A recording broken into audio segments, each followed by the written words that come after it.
Bonjour mesdames et messieurs, bienvenue dans votre émission hebdomadaire 7 à 8. Donc aujourd'hui le thème c'est Innovalet et nous recevons donc un invité très prestigieux, le directeur général d'Innovalet. Donc bonjour monsieur Karim. Bonjour. Comment allez-vous? Très bien, merci. Bonjour à vous. Vous êtes content d'être là? Oui, effectivement, je suis content. L'ambiance est à son rendez-vous, donc je suis fier d'être ici. Alors Paris. asseyez-vous, c'était vraiment un plaisir.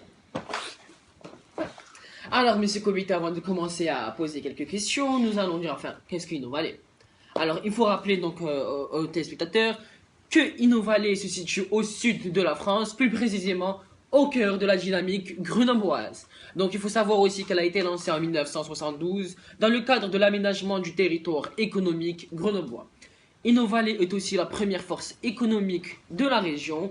De plus, elle est également le plus gros bassin d'emploi privé de la région, avec plus de 330 entreprises, ce qui correspond à plus de 10 000 employés, n'est-ce pas? Oui, effectivement, nous avons plus de 10 000 employés et le chiffre cesse d'augmenter de jour en jour. Ah mais alors super, dites-moi monsieur, donc c'est la première technopole française de l'innovation, avec un parc technologique de plus de 110 hectares? Je n'arrive pas à y croire. Effectivement, nous sommes les seuls à avoir un parc technologique de 110 hectares et nous avons prévu pour 2016 une extension de ce parc à plus de 120 hectares pour créer notamment plus d'universités, plus d'entreprises et plus d'emplois. Donc très très bien. Dites-moi, ici, donc elle accueille également plus de 900 chercheurs sur votre site, des universités ainsi que 3 centres de recherche, donc comme Oracle, favorisant ainsi une parfaite passerelle entre la recherche et l'industrie.